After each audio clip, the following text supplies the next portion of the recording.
Iṣẹ́ àwọn Àpọ́stélì orí kìíní. Tíófílù, ìhìn ìṣáájú ni mo ti rò ní ti ohun gbogbo tí Jésù bẹ̀rẹ̀ sí ṣe àti sí kọ́, títí ó fi di ọjọ́ tí a gbà á lọ sókè, lẹ́yìn tí ó ti ipa ẹ̀mí mímọ́ pàṣẹ fún àwọn àpọ́stélì tí ó yàn, àwọn ẹni tí ó sì farahàn fún láàyè lẹ́yìn ìjìyà rẹ̀ nípa ẹ̀rí púpọ̀ tí ó dájú, ẹni tí a rí lọ́dọ̀ wọn ní 40 ọjọ́ tí ó ń sọ ohun tí ṣe ti ìjọba Ọlọ́run.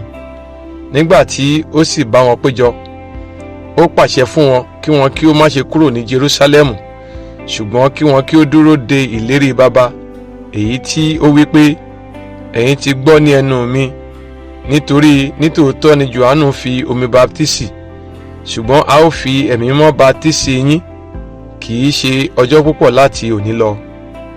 Nítorí náà, nígbà tí wọ́n sì péjọ, wọ́n bi í léèrè pé, Olúwa, láti ìgbà yìí lọ, ìwọ yóò ha mú ìjọba padà fún Ísírẹ́lì bí? Ó sì wí fún wọn pé, kì í ṣe tiyín láti mọ àkókò tàbí ìgbà tí Baba ti yàn nípa agbára òun tìkára rẹ̀, ṣùgbọ́n ẹ̀yin yóò gba agbára nígbà tí ẹ̀mí mímọ́ bá bà lé yín, ẹ ó sì máa ṣe ẹlẹ́rìí mi ní Jerúsálẹ́mù àti ní gbogbo Jùdíà àti ní Samaria àti títí dé òpin ilẹ̀ ayé. Nígbà tí ó sì ti wí nǹkan wọ̀nyí, bí wọ́n ti ń wò ó, a gbé e sókè, àwọ̀ sánmọ̀ sì gbà á kúrò ní ojú wọn. Bí wọ́n sì ti tẹjú mọ́ ojú ọ̀run bí ó ti ń re òkè, kíyèsí àwọn ọkùnrin méjì aláṣọ àlà dúró létí ọ̀dọ̀ wọn, tí wọ́n sì wí pé, ẹ̀yin ará Gálílì, èyí ṣe tí ẹ fi dúró tí ẹ ń wo ojú ọ̀run? Jésù náà yìí tí a gbà sókè ọ̀run kúrò lọ́wọ́ yín, yóò padà bẹ́ẹ̀ gẹ́gẹ́ bí ẹ ti rí i tí ó ń lọ sí ọ̀run. Nígbà náà ni wọ́n padà ti orí òkè tí à ń pè ní Ólífì lọ sí Jerúsálẹ́mù, tí ó súnmọ́ Jerúsálẹ́mù ní ìwọ̀n ìrìn ọjọ́ ìsinmi kan. Nígbà tí wọ́n sì wọlé, wọ́n lọ sí yàrá òkè, níbi tí Pétérù àti Jákọ́bù àti Jòhánù àti Áńdérù àti Fílípì àti Tọ́másì, Bartolómíù àti Mátíù, Jákọ́bù ọmọ Áféù àti Símónì Sẹ́lótè àti Júdà arákùnrin Jákọ́bù gbé wà. Gbogbo àwọn wọ̀nyí fi ọkàn wọn dúró sí àdúrà àti sí ẹ̀bẹ̀, pẹ̀lú àwọn obìnrin àti Màríà ìyá Jésù àti àwọn arákùnrin rẹ̀ pẹ̀lú. Ní ọjọ́ wọn ni Pétérù sì dìde dúró ní àwùjọ àwọn ọmọ ẹ̀yìn. Iye àwọn ènìyàn gbogbo nínú ìjọ jẹ́ 100.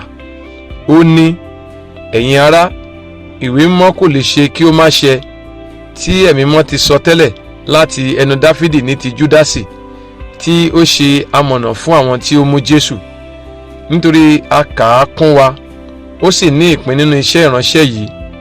Ǹjẹ́ ọkùnrin yìí ṣá ti fi ère àìṣòótọ́ ra ilẹ̀ kan, nígbà tí ó sì ṣubú ní ògèdèǹgbé, ó bẹ́ ní agbede méjì, gbogbo ìfun rẹ̀ sì tú jáde, ó sì di mímọ̀ fún gbogbo àwọn tí ń gbé Jerúsálẹ́mù.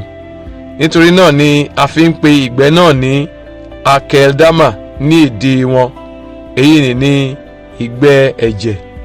A sà kọ nínú ìwé Sáàmù pé, jẹ́ kí ibùjókòó rẹ̀ kí ó di ahoro, kí ẹnìkan kí ó má sì ṣe gbé inú rẹ̀, àti oyè rẹ̀ ni kí ẹlòmíràn gbà.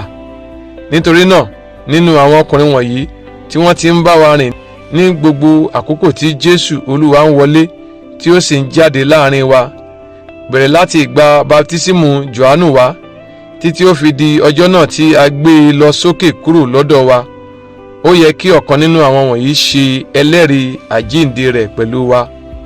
Wọ́n sì yan àwọn méjì, Jósẹ́fù tí à ń pè ní Básábà, ẹni tí a sọ àpèlé rẹ̀ ní Jústù, àti Màtíà.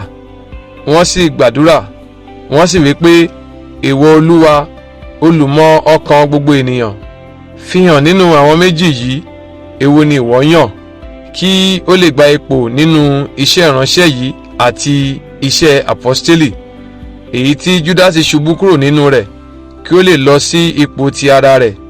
Wọ́n sì dìbò fún wọn, ìbò sì mú Màtíà, a sì kà á mọ́ àwọn àpọ́stélì 11.